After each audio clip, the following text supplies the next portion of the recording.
자, 미국 정치 시스템을 그러면 조금을 이해해야 돼요. 많이 아시겠지만 간단하게 말씀드립니다. 연방의회는 공화당 상원 100명, 하원 435명이에요. 그 대통령 선거는 4년마다 일어나고 있죠. 그래서 매달 4년마다 11월 첫째 월요일 다음 주 화요일, 즉 11월 2일에서 11월 8일 사이에 이루어져요. 그래서 이거는 간접 선거인데 538명의 선거인단을 선출해서 270만 명 이상이 당선됐을 때 당선되는 거예요. 그래서 스윙 스테이트라는 게 중요해요. 요거는 이 정도 알아두시고요. 자, 그러면 미 대선 이후 어떻게 전망이 될 거냐, 한반도 정책은. 자, 어느 정권이 됐든 이제 바이든 정권이 탄생을 했죠. 북한의 핵무기와 핵미사일의 개발 수준은 이제는 무시 못할 중대 현안이 됐어요. 그래서 미국의 중요한 안보 사안이에요. 그리고 또한 미중 관계의 긴장 및 역학 변화와 인도 태평양 전략의 여러 가지 변동 속에서 이제 북한 문제는 시급하게 해결되지 않으면 안 될 상황입니다. 그러면 트럼프 대통령은 아주 못하기만 했느냐? 그렇지 않습니다. 트럼프 대통령은요, 핵심적으로 그동안 미국에서 단 한 번도 없었던 탑다운 방식을 도입한 분이에요. 물론 이렇게 보여주기식 그런 그 흥행몰이에만 신경을 썼지 아무런 성과가 없었다는 그런 혹평도 있었지만은 실질적으로 김정은 위원장과 25차례 이상의 친서를 나누었다고 하지요. 굉장히 치열한 그런 노력들도 했다고 합니다. 그래서 쿠슈너 수석보좌관은 차기 만약에 트럼프 대통령이 등장했다면 북한 협상이 최우선의 외교안보 정책이라고 말을 했었습니다. 자, 그럼 바이든 대통령에 대해서 살펴보겠습니다. 바이든 대통령에 대한 당선자에 대한 오해가 있죠. 오바마 행정부의 전략적 인내로 해결할 거다. 그래서 북미 협상이 정체될 거다. 이런 평가가 있습니다. 그런데 그렇지 않다는 것을 좀 이렇게 보여드리려고 하는데 이번 대선 토론 시에 김정은 위원장을 썩 불량배라고 말은 했지만 그 뒤에 가면은 일정 부분 북측의 비핵화 조치가 있다면 김정은 위원장을 만나겠다고까지 얘기했어요. 그런데 어쨌든 바이든 당선자는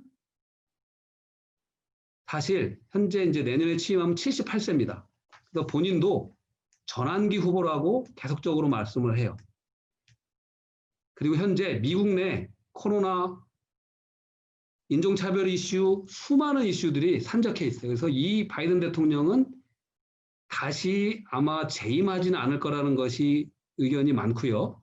그 4년의 임기 동안 국내 이슈를 처리하는데 엄청난 노력을 기울이기 때문에 해리스 부통령이 차기 권력 핵심으로 부상할 가능성이 크고, 그리고 북한이 그동안 바이든 대통령을 비판을 많이 해왔기 때문에 아예 그 협상 자체를 해리스 쪽으로 주지 않겠나. 그리고 요번에 이 블링컨 그 국무장관하고 그 제이크 설리반 그 안보보좌관도 아마 해리스하고도 같이 많이 맞추지 않겠나라는 그런 의견들이 있는데, 그럼 카말라 해리스의 대북 정책을 한번 봐봐야 돼요. 물론 트럼프 방식은 비판했어요. 쇼맨십이다. 그리고 북한의 핵보유국은 절대 인정 불가다. 그렇지만 북측에 무조건 비핵화만의 요구는 현실 가능성이 없다. 라고 얘기를 했어요. 굉장히 강경하게 보이죠. 그렇지만 한편으로는 대북 선제 타격은 절대로 반대한다.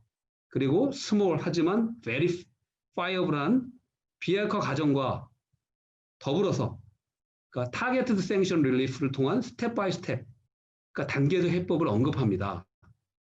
자, 그럼 오바마 대통령은 왜 그때 이렇게 했느냐, 왜 이렇게 그 전략적인 내를 했느냐라고 이렇게 하지만 지금도 바이든 행정부도 마찬가지로 표명을 하는데 민주당의 어쨌든 그 외교 정책은 동맹국의 의사를 존중하고 협력을 강조합니다. 사실 이명박 정부 때 그 스티븐 보스워스 그 대북정책 특별대표를 통해서 육자회담 재개하고 뭐 평화 프로세스 추진하려고 노력을 했는데 그 당시에 보수 정부의 반발에 직면을 했고요.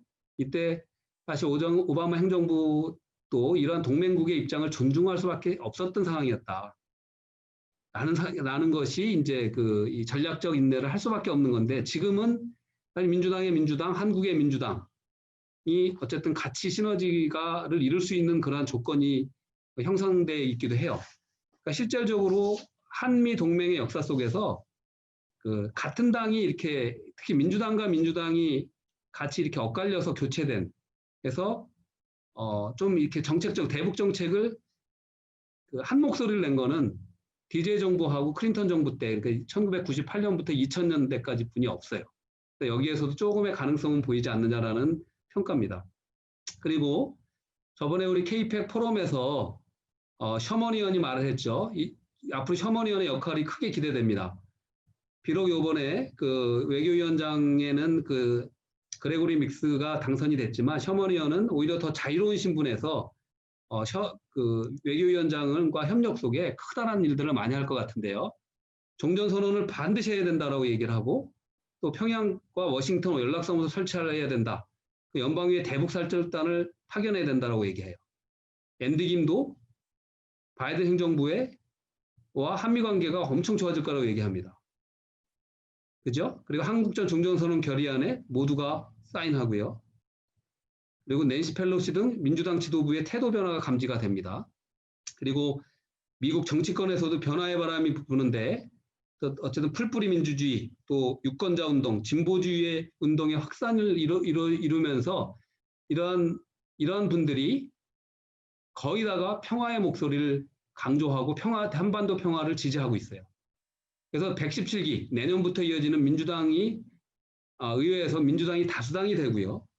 이 다수당 속에서 특별히 외교위원회의 주요 후보들이 모두 종전선언을 지성을 했다는 것이 굉장히 희망적이고, 또 한국계 연방의원들 앤디 김, 메릴린, 영, 그리고 미셸, 이분들이 다 어쨌든 한국계로서 큰 역할들을 기대해 볼 수 있지 않느냐, 그런 생각입니다. 그리고 저희 동포사회에서도 풀뿌리 민주주의 유권전도에 참여하고 있죠. 소수인종과 연대하고 있죠. 그리고 우리의 목소리들을 연방의회에 우리가 유권자로서, 후원자로서 계속적으로 전달하고 있습니다. 그래서 우리는 로비스트가 아닌 대중적 유권자 단체로서 평화의 목소리를 전달하고 있는 겁니다. 그래서 우리가 가능성을 확인해 본 사례가 있죠. 셔먼 의원입니다. 셔먼 의원은 한국의 많은 방송에서 스시맨이다, 친일파다라고 평가했던 분이에요. 그런데 이 분을 왜 스시맨이다, 친일파다로 말만 하고 그냥 뒀을까요? 저희들은 거기에서부터 출발했습니다.